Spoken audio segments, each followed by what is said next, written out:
Bonjour tout le monde, thème du jour, l'idéalisme.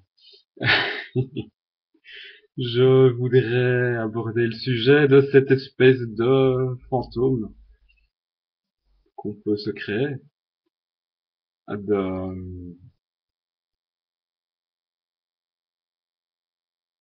de cette idée, de ces idées qu'on peut avoir forcément. On a un cerveau, il tourne, il a des idées.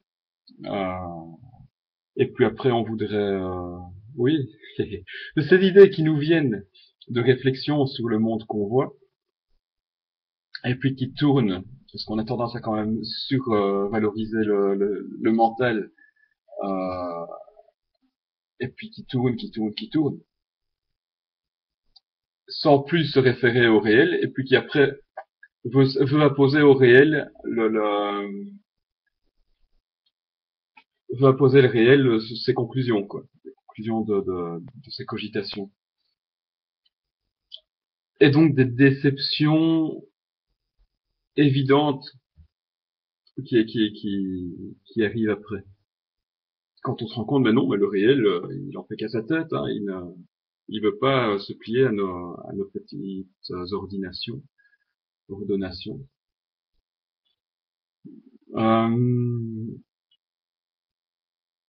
Problème toujours, c'est cette putain d'intelligence qu'on a. Alors c'est bien, ici on fait un peu, d'un certain point de vue, ok, le surdoué, intelligence plus vite, plus rapide, et, grosso modo à l'échelle de l'univers, bon, on est quand même que des petites merdes, et dans l'absolu, en valeur absolue, qu'on me démontre que l'être humain est intelligent, je suis pas sûr que là ça remet un peu les choses en place. Je suis pas sûr que l'humain soit vraiment. Ouais, bon, faut encore redéfinir c'est quoi cette intelligence, quoi. Encore un idéal. Ouais, bon, les idéaux, les concepts, c'est un peu toujours le problème. Hum, C'est toujours une vision étriquée, mais pas. On fait comme on peut, on fait comme on peut, comme on est. Hein. Donc je dis que c'est pas dramatique en soi d'avoir des idéaux.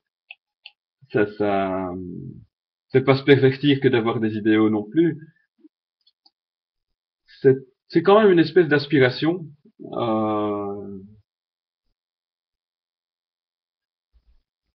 à quelque chose.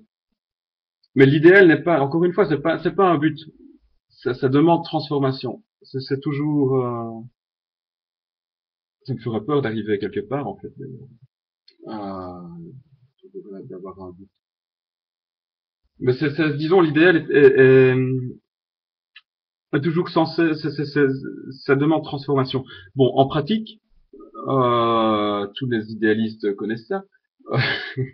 La suite logique de l'idéalisme, c'est quand même l'immense déception, ou se renforcer dans sa naïveté, ou dans un fatalisme, ou tomber dans un fatalisme complètement déçu, comme que la réalité n'est pas à hauteur de ses espérances. Euh, mais en fait, oui, on a tendance à opposer un peu, quand on parle des réalistes, on parle parfois plutôt des fatalistes, euh, que réellement des réalistes. Parce que bon, cette réalité, on n'en a jamais une compréhension totale, quoi. Donc,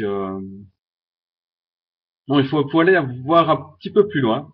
Quand je dis c'est une aspiration à quelque chose, donc c'est une aspiration à peut-être découvrir le monde et aller. C'est un peu le problème de l'idéalisme où il devient limité, c'est quand on se fait des représentations. C'est un peu comme le Hollandais qui se fait une représentation de la montagne.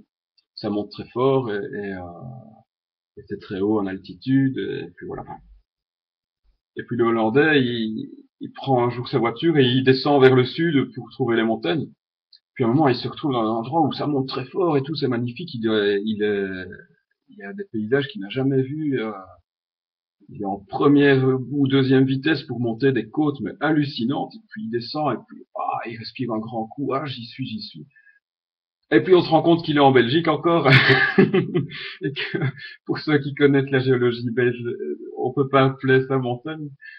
On n'est même pas au pied ni au fondement des montagnes. Bon. Et alors parfois avoir un idéal, même de la tendresse, de l'amour, de toutes ces choses-là. Euh, on va se faire une petite pierre, on va se faire une petite représentation de comment c'est. Et puis, euh, et puis en fait, oui, je pense qu'il faut parfois un peu démolir ça. Faut pas oublier que ce sont des trucs abstraits. Il faut parfois un peu les démolir. Et si tu veux vraiment savoir c'est quoi la tendresse, je pense que la première des choses à faire, c'est de foutre une tournure à son voisin, quoi. Et d'un peu penser, s'autoriser à penser autrement.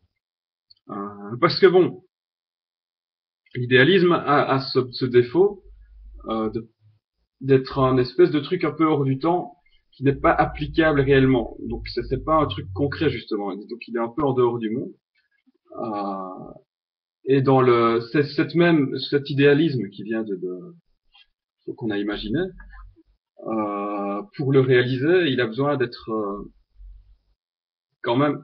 Il va peut-être devoir avoir des mises en place tout à fait différentes et inattendues, vu que dans la réalité, il n'y a que le présent. Et donc, chaque situation est différente et parfois, peut-être que réellement, bon, c'est notamment des médecins qui, à des moments, se rendent compte, tiens, cette personne est malade, elle est âgée, faire une chimio maintenant, c'est une réflexion qu'il y a chez les médecins. Hein. Parfois, à des vieilles personnes qui sont déjà sur la fin de leur vie, ils préfèrent ne pas les soigner plutôt que de leur pourrir leur vie à devoir suivre des régimes très très drastiques à cause des chimiothérapies. Ils disent, écoutez, vous n'en avez peut-être plus que pour 6 mois, mais profitez bien de la vie ces 6 prochains mois.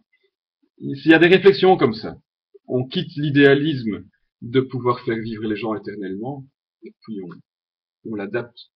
Et c'est vrai que pour un médecin, se poser la question, je dois tuer, parfois c'est la meilleure des choses à faire pour respecter son idéal, mais ça ne se passe pas comme il voulait. Enfin, c'est un espèce de truc comme ça. Euh, un peu il y a un côté étouffant parfois quand on se cantonne là-dedans, donc parfois il faut un peu déchirer ça, déchirer le voile et respirer un coup pour, euh, pour aussi notre grande curiosité. Je considère que l'humain est quand même un être curieux.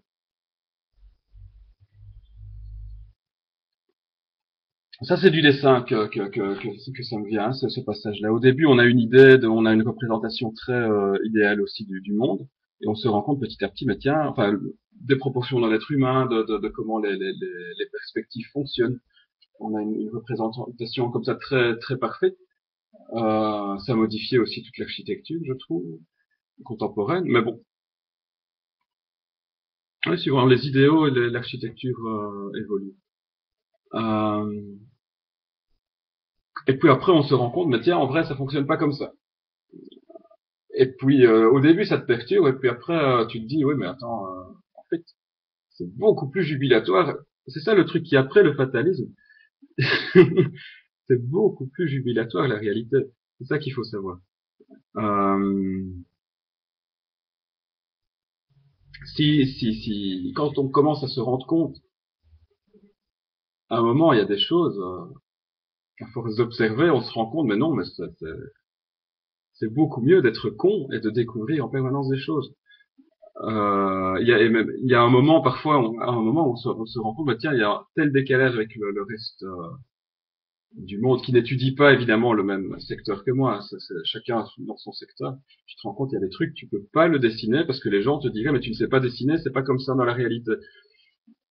Donc, parce qu'ils sont encore dans une espèce d'idéal de ce qui est des proportions humaines ou de la nature.